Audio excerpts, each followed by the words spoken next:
Pemirsa ASEAN TV, selamat berjumpa lagi dalam acara Bincang-Bincang Politik. Saat ini sudah hadir di studio Dr. Margarito Kamis SH, ahli hukum tata negara. Kita akan berbincang-bincang mengenai beberapa waktu ini tim dari Prabowo dan Hatta telah mengajukan gugatan hukum terhadap hasil pemilihan presiden beberapa waktu yang lalu. Untuk itu kita akan berbincang-bincang mengenai kemungkinan yang akan datang. Kita langsung saja bertemu dengan Dr. Margarito Kamis SH. Ya. Selamat datang, Prof. Selamat datang juga. Selamat malam, selamat pada pemirsa yang saya hormati, yang saya cintai. Pak Margarito, menurut Bapak bagaimana kira-kira kondisinya dengan diajukannya gugatan terhadap Pilpres ini oleh tim Prabowo Hatta? Pertama begini ya, secara konstitusional salah satunya keputusan KPU itu bisa dianulir oleh Mahkamah Konstitusi.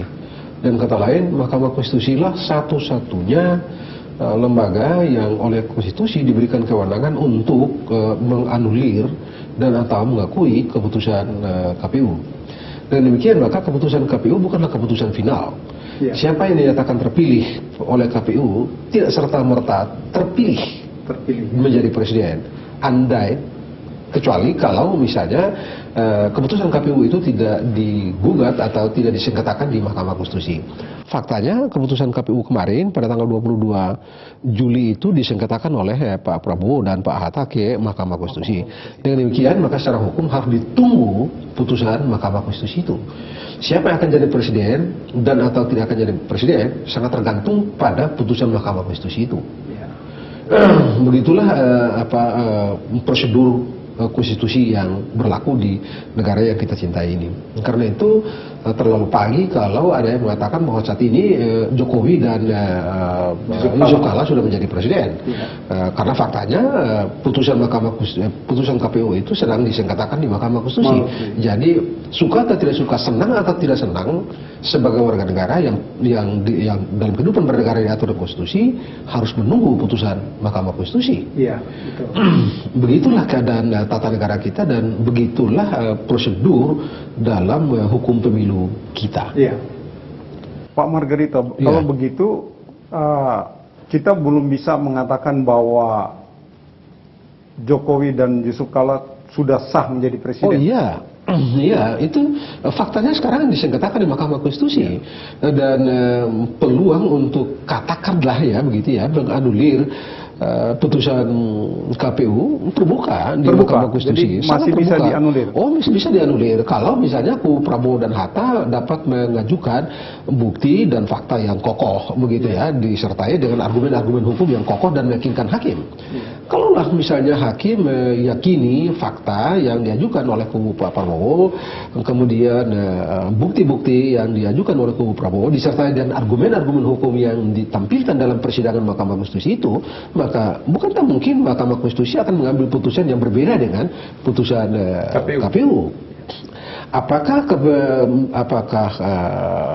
Mahkamah Konstitusi langsung melakukan diskualifikasi atau misalnya memerintahkan untuk melakukan pemungutan suara ulang di sejumlah daerah yang disoalkan oleh kubu Prabowo?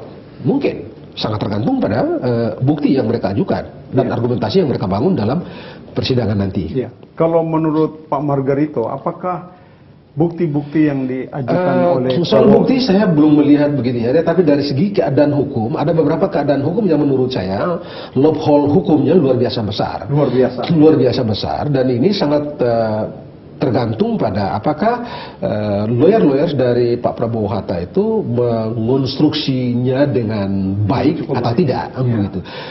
Konstruksi yang baik itu menjadi modal luar biasa besar bagi mereka, karena dengan bagusnya argumentasi yang mereka konstruksikan itu akan memberikan keyakinan kepada hakim untuk mengambil putusan yang mereka yakini benar itu.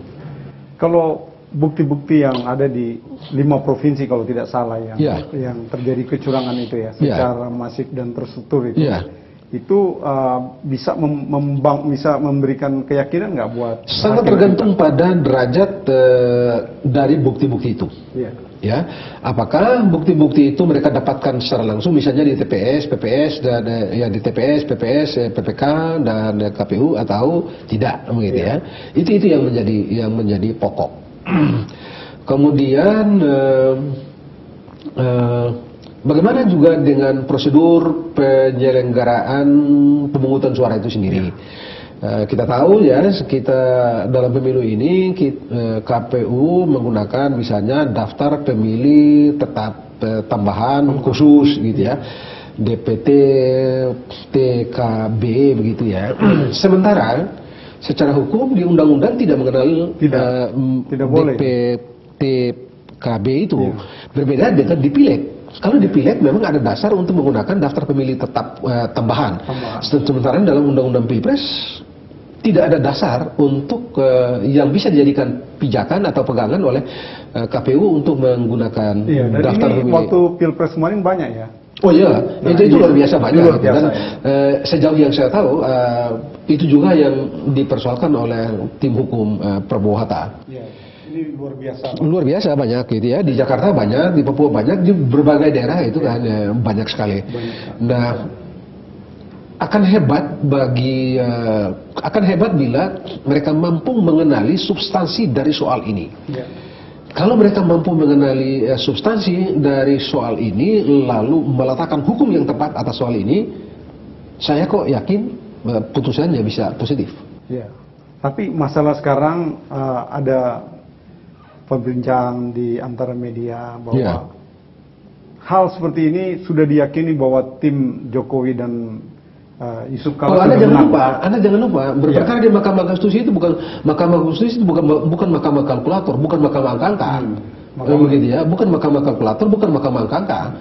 Karena itu maka misalnya kita kan tidak pernah sebelum tahun 2008 itu mengenal terminologi TSM, terstruktur, sistematik dan masif.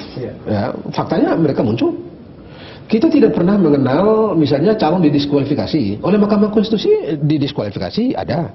Kemudian Anda jangan lupa di Mahkamah Konstitusi itu seringkali memutuskan lebih dari apa yang dimintakan. Iya.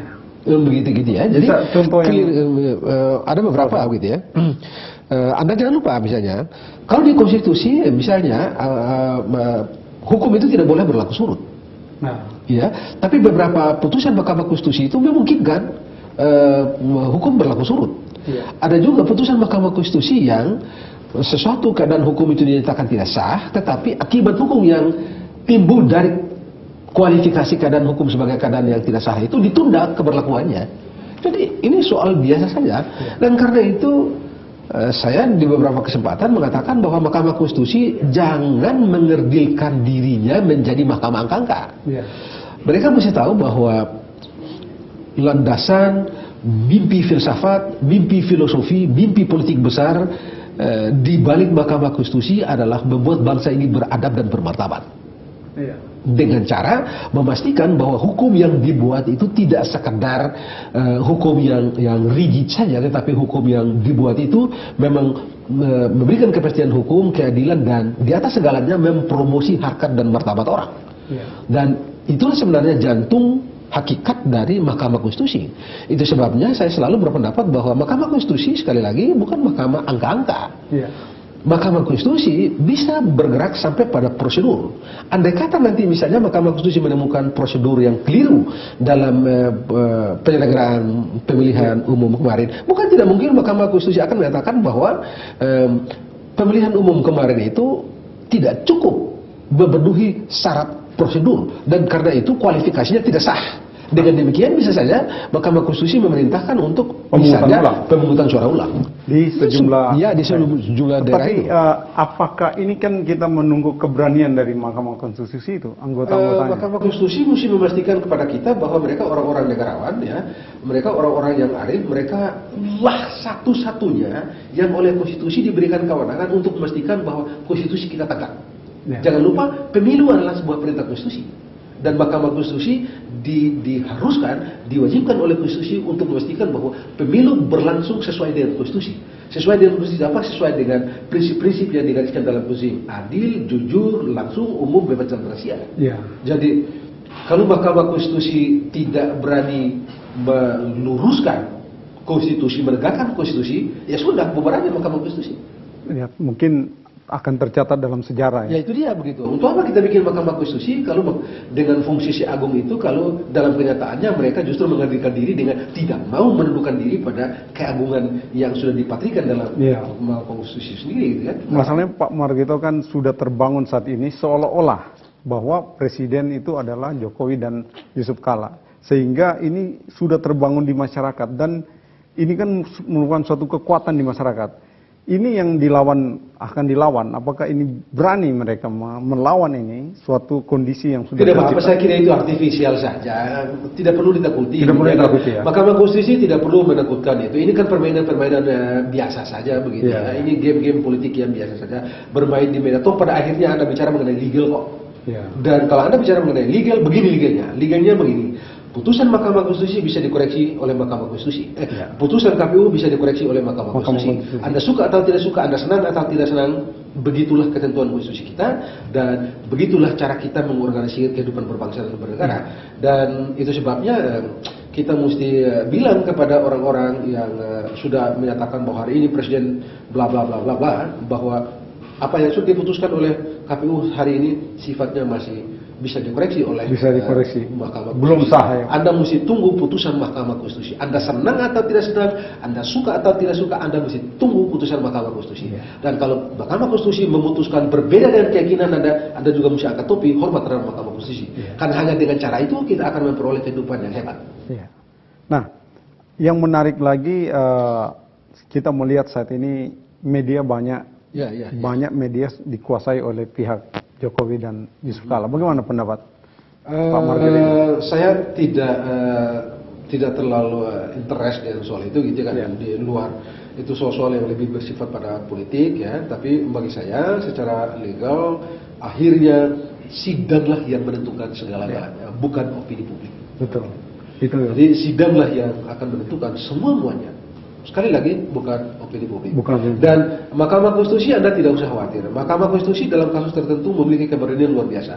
Anda masih tahu undang-undang tentang Perpu tentang perubahan undang-undang Mahkamah Konstitusi?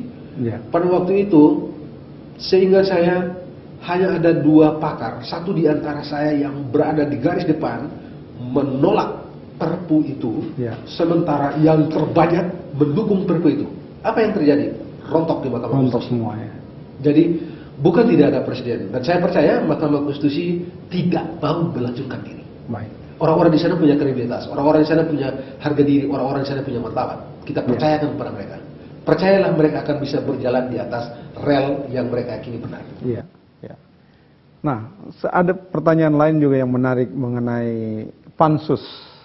Pansus presiden. Bagaimana menurut pendapat Pak Margito? Saya di beberapa tempat mengatakan bahwa bagus. Pansus gitu ya. Apa yang perlu ditakuti dari pansus? Tidak perlu ditakuti. Pilpres itu, toh secara konstitusional pansus tidak bisa mengubah keputusan KPU begitu kan. Salah satunya lembaga di negara ini yang bisa mengubah keputusan KPU adalah Mahkamah Konstitusi.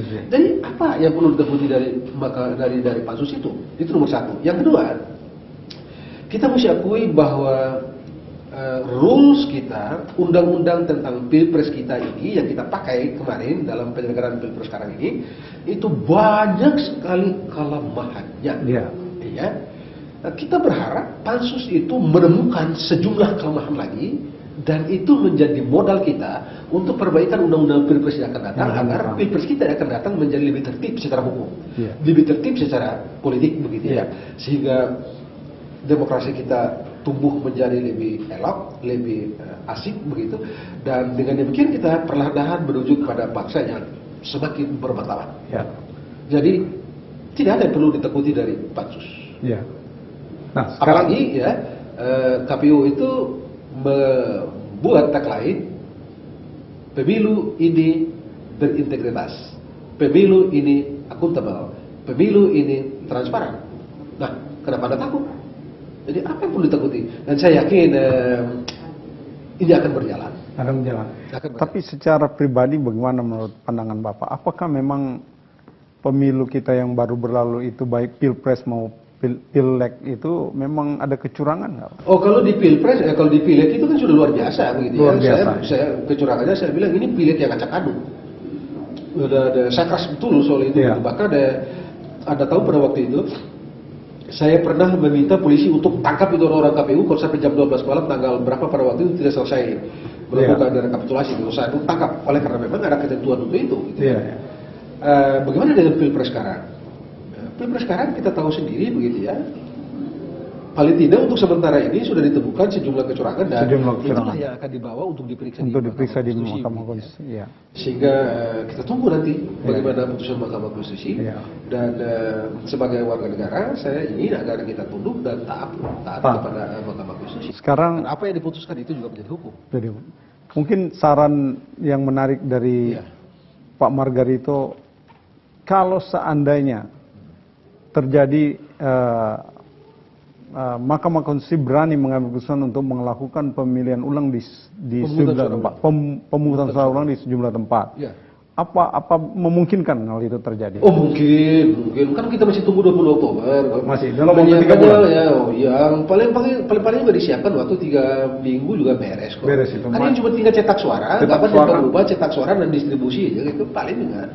Bisa. Sebentar kok tidak bisa 5 provinsi paling tidak. Iya, ada jangan lupa skema jadwal pilpres kemarin kan 2 putaran sebenarnya. 2 putaran. Ya, jadi memungkinkan kan 2 putaran gitu kan, tapi karena cuma 2 calon akhirnya kan dibikin satu kali saja begitu kan. Maka kan masih ada tersisa gitu. Jadi 2 putaran selama ini kita pernah 2004 kan kita bikin 2 putaran. Iya. Sama saja tanggal 20 Oktober juga dilantik presiden kok. Iya. Jadi memungkinkan. Sangat memungkinkan. Tidak ada yang perlu ada yang mengatakan waduh nggak cukup waktunya apakah. Sering kali juga ada yang mengatakan begini. Tidak usahlah bikin pemungutan suara ulang, ya. Tidak usahlah begini dan itu. Ada suara-suara begitu. Ada suara seperti itu. Mengapa? Karena nanti kita mesti bikin anggaran begini. Dengan 1 putaran kan kita lebih efisien. Iya. Orang lupa bahwa Anda bicara mengenai demokrasi, Anda bicara mengenai konstitusionalisme, Anda tidak bisa bicara mengenai efisiensi. Iya. Anda bicara mengenai akuntabilitas, Anda bicara mengenai transparansi, dan Anda bicara mengenai integritas. Iya. Jadi sudahlah. Itu lebih penting ya. Oh, integritas dan karena itulah substansinya, itulah jantung dari demokrasi, itulah jantung dari konstitusionalisme. Ya. Jadi tidak usahlah kita kurangi, kita kerdilkan konstitusionalisme kita kerdilkan undang-undang dasar kita dengan soal efisiensi. Toh undang-undang dasar memungkinkan mengatur pemilu itu bisa berlangsung 2 kali. Ya. Apakah Anda percaya bahwa seluruh anggota DPR yang mewakili bangsa ini itu budak semua sehingga tidak bisa berpikir tentang keuangan? Nggak mungkin kan? Jadi artinya dari segi dana juga siap. Oh iya pasti. Oh kemarin pemerintah kan menyiapkan 2 putaran kok. Iya. Cuma tiba-tiba Mahkamah Konstitusi memutus bilang satu putaran saja gitu kan. Jadi pasti ada. Masa negara sebesar ini membiayai pemilu sesuatu yang begitu fundamental nggak ada duit? Nggak mungkin lah. Oke.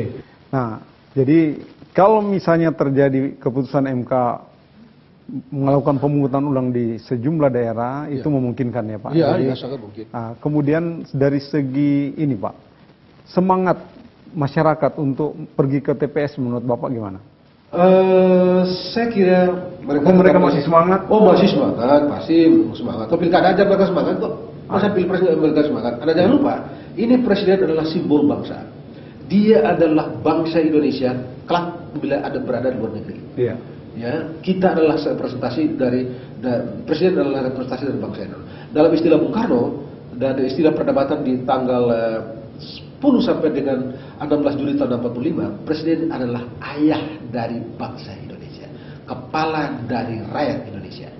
Jadi saya tidak percaya kalau orang tidak antusias. Orang pasti datang. Nah, baik Pak, ini sangat menarik ya. Jadi kita ada kekhawatiran dari pihak sebelah nanti kalau pemilu ulang bakal kalah atau bagaimana ya? Oh, pertarungan kan biasa begitu ya. Apalagi cuma ada 2, kalau tidak kalah yang menang. Tidak mungkin, mesti ada yang menang dan mesti ada yang kalah. Karena apalagi cuma 2 begitu kan, 3 saja mesti ada yang kalah yang menang begitu kan. Dan yang kedua adalah Anda mau bernegara berdasarkan hukum atau mau-maunya Anda sendiri. Iya. Begitu, jadi tidak ada alasan. Kalau misalnya nanti Mahkamah Konstitusi memerintahkan untuk melakukan pemungutan suara ulang, tidak ada alasan bagi siapapun untuk tidak tunduk dan tidak melaksanakan putusan Mahkamah Konstitusi. Saran buat bahkan dalam Undang-Undang Nomor 82 Tahun 2008 wajib bagi KPU untuk melaksanakan putusan Mahkamah Konstitusi. Mau apa? Betul, betul. Anda tidak punya pilihan. Pak Margarito, saran Bapak untuk Ya. kedua kubu apa Ya. Ya, tunduk dan taat pada putusan Mahkamah Konstitusi. Kita Pastikan harus menunggu. bahwa Mahkamah Konstitusi adalah lembaga yang oleh bangsa ini diberikan kewenangan untuk memutus secara final setiap sengketa konstitusi. Pilpres adalah satu sengketa konstitusi dan karena itu putusan Mahkamah Konstitusi final dan mengikat siapapun, senang atau tidak senang, suka atau tidak suka. Baik, itu sangat menarik ya. Saya tutup dulu ya Pak. Pemirsa CNTV di mana saja Anda berada, kita barusan saja berbincang-bincang dengan Dr. Margarito Kamis SH, ahli hukum tata negara yang telah berbicara tentang peluang dari Pilpres atau hasil dari Mahkamah Konstitusi yang akan datang. Kita akan tunggu dalam beberapa waktu lagi kita akan melihat hasil keputusan apakah pemilu akan diulang di sejumlah tempat atau justru Jokowi dan Yusuf Kala akan ditetapkan sebagai presiden dan wakil presiden terpilih untuk Republik Indonesia. Baiklah pemirsa, sampai berjumpa di bincang-bincang politik yang akan datang.